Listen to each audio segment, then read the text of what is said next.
It's a hard life, isn't it? Sitting here on the banks of the River Rothay at Clappers Gate, just outside Ambleside. I'm here today to see the Roman fort, which is in the next field. First of all, it was probably established in the AD 90s. The Romans had been north before that, but really didn't bother with the Lake District for about another 20 years. But they never really made any attempt to move into the Lake District. Maybe mountainous, may have not been any concern to them, but the mineral wealth within the Lake District and possibly troublesome tribes have brought them in here, and once they were here they stayed for a good 350 years, so not a bad stay. So I'm going to walk over the fields now and just have a look at the Roman fort.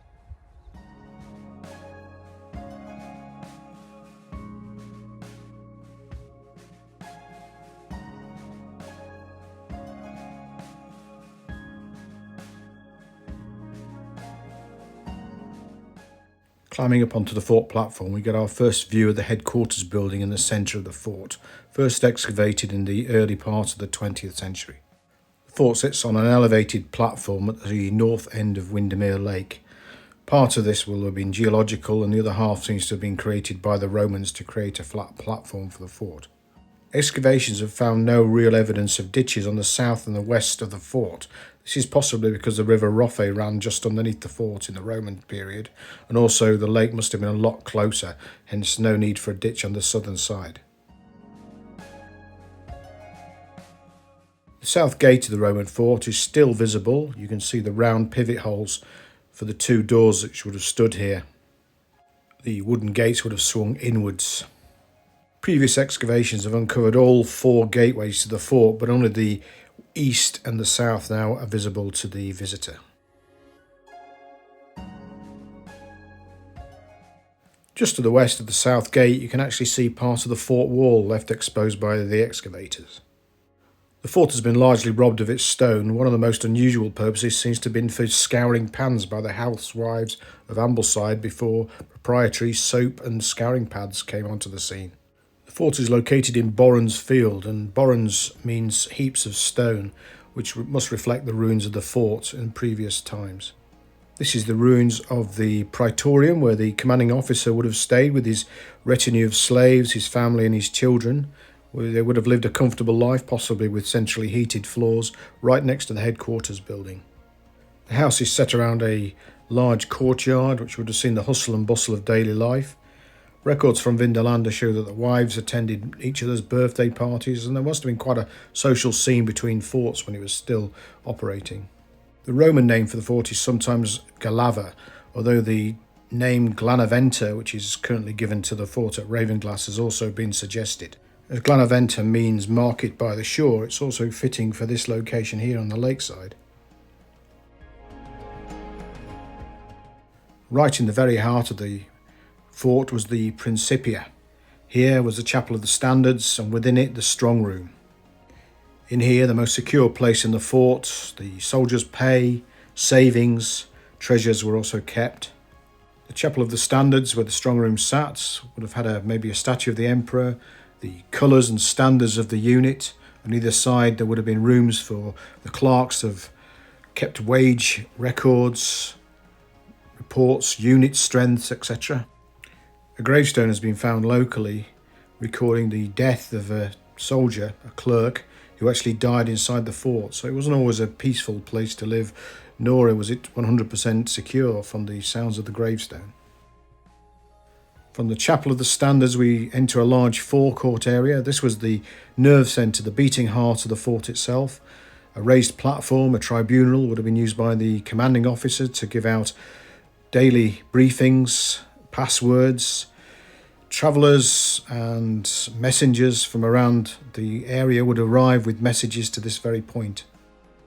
At the heart of every fort across the empire were the three most important buildings: the commanding officer's house, the headquarters building, and the Granaries, which would have housed the food needed for the troops. The Granaries, or Horia at Ambleside, are particularly large in their construction, so it's thought this area was used as a supply depot for other forts. It's thought that supplies were brought in by small ships along Windermere from the coast. You can spot Roman granaries by their heavily buttressed walls, which were used to hold up the two stories and the immense supplies inside. To keep the grain from going mouldy, Ventilation holes were built into the sides of the granaries. You can see the same sort of structures at the granaries in Corbridge. You can spot some nice architectural features such as these chamfered stones on the edge of the granary, designed to let the water run off away from the base. It's more than likely the local population contributed to the food within the fort in the form of taxes, and then this would have been distributed out along the Roman network to the other forts in the area. Only the 3 buildings at the heart of the fort were made in stone. The rest, such as barracks, fabrication buildings, were all built of wattle and daub, maybe with wooden shingle or turf roofs. There were several forts around the area of the Lake District. There's one at Watercrook near modern Kendal, also Ravenglass and Hardknot Fort, which has a magnificent location. It was indicated by early excavators that a turf fort may have stood in this location. However, the results have been reinterpreted recently and this may not have been the case. Possible date for the stone fort seems to be about 119 AD, so into the Hadrianic period. Roman writers suggest a period of turmoil in Britain at this time. And just around me are the glaciated mounds of rock just here outside Ambleside. And the vicus would have been built, the extramural settlement outside the fort, which must have existed while the fort was in existence for its 300 years, would have existed on this point here. So the village would have had unofficial families in there, travellers. I'd like to think that the children of the vicus would have probably run up and down these rocks, played on them, just enjoyed them as children do today. So sort of continuation of history and just a little bit of imagination. So I'm now walking along the edge of the northern rampart between the ditch and what would have been the wall, and swinging around down the eastern side of the rampart heading towards the gate, obviously avoiding numerous cowpats, some of them very fresh within this area. A good stretch of fort wall was excavated here, but it's now been backfilled and isn't visible. You can see the double portal of the east gate, which indicates this was the main route in and out of the fort. There would have been 2 arched portals and above that a tower, giving good views of the approach to the fort and the entranceway itself.